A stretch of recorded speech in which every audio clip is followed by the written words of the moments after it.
Presiden Jokowi memerintahkan Kapolri mengusut tuntas kasus polisi tembak polisi di rumah dinas Irjen Verdi Sambo. Kapolri pun telah menonaktifkan sejumlah pejabat Polri untuk menjaga independensi penyidikan kasus. Mampukah ini jadi titik terang pengungkapan perkara itu? Jurnalis Kompas TV, Friska Clarissa mengupasnya dalam ulasan Istana.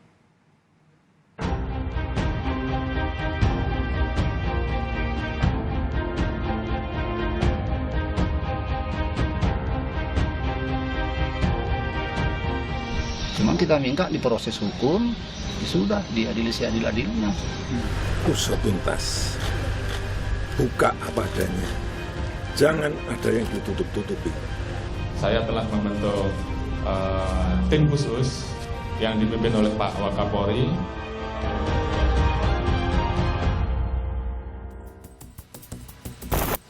Presiden Jokowi memberi atensi terhadap kasus polisi tembak polisi di rumah dinas Irjen Verdi Sambo dengan memerintahkan Kapolri mengusut tuntas kasus itu. Segera temui titik terangkah penyidikan yang berlangsung, lengkapnya dalam ulasan Istana bersama saya, Friska Clarissa. Babak baru penyidikan tewasnya Brigadir Nofriansyah Yosua Huta Barat dalam kasus polisi tembak polisi di rumah dinas Kadif Propam Polri nonaktif Irjen Verdi Sambo bergulir. Mulai ditemukannya kamera pemantau atau CCTV yang disebut polisi sebagai salah satu bukti kunci, hingga keluarga Brigadir Yosua yang melalui kuasa hukumnya melaporkan dugaan pembunuhan berencana, pembunuhan dan penganiayaan berat ke Bareskrim Polri. Menduga ada sejumlah kejanggalan, pihak keluarga pun meminta jenazah Brigadir Yosua diotopsi ulang. Pada tanggal 10, adik saya memperhatikan semua waktu penambahan formalin. Jadi semua pakaian dibuka adik ipar saya, mereka melihat luka tambahan selain dari di wajah dan di dada. Akhirnya adik-adik ipar saya ini memoto satu persatu luka-luka tambahan itu. Itulah yang dikirimkan sama lawyer kami. Merespons permintaan itu, polisi mempersilahkan kuasa hukum keluarga Brigadir Yosua mengajukan otopsi ulang. Bila mau mengajukan ekshumasi dari penyidik terbuka, ini sesuai dengan komitmen Bapak Kapolri, bahwa proses penyidikan ini akan dilakukan seterbuka mungkin, setransparan mungkin, dan tentunya proses penyidikan harus memenuhi kaidah-kaidah scientific crime investigation. Demi menjaga objektivitas, transparansi, dan independensi dalam menangani kasus ini, Kapolri pun telah menonaktifkan sejumlah pejabat Polri. Mulai dari Kadif Propam Polri Irjen Verdi Sambo, Karopaminal Divpropam Polri Brigjen Hendra Kurniawan, hingga Kapolres Jakarta Selatan Kombes Budi Herdi Susianto. Pengusutan kasus ini mendapat atensi Presiden Jokowi sejak awal. Bukan hanya sekali Presiden Jokowi memberi pernyataan soal kasus polisi tembak polisi di rumah dinas Kadif Propam Polri nonaktif. Pertama, di sela kunjungan kerjanya di Subang, Jawa Barat 12 Juli lalu, Presiden menyebut proses hukum harus dilakukan.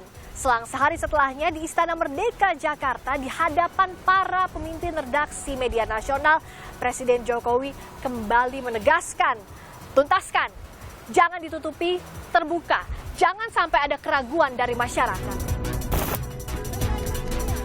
Ketiga kali di sela kunjungannya ke Pulau Rinca, Nusa Tenggara Timur, Presiden kembali menegaskan.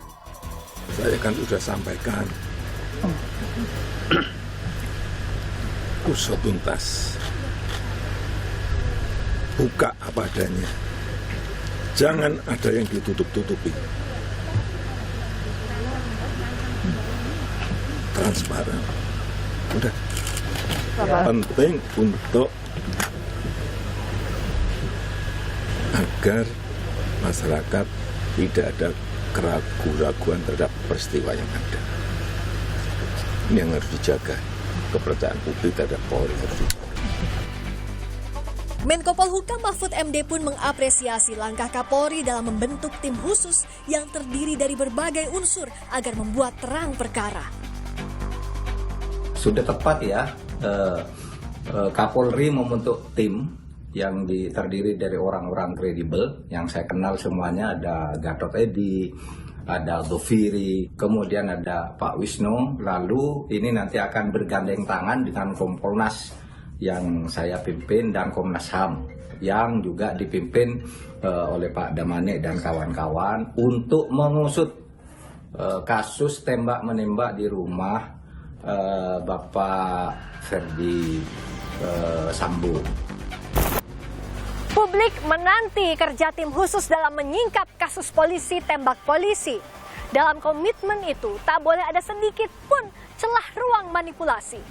Kerja profesional dan transparan harus jadi modal utama agar memenuhi rasa keadilan semua pihak tanpa menyisakan tanya. Friska Clarissa, Wandi Hansen, Kompas TV, Jakarta.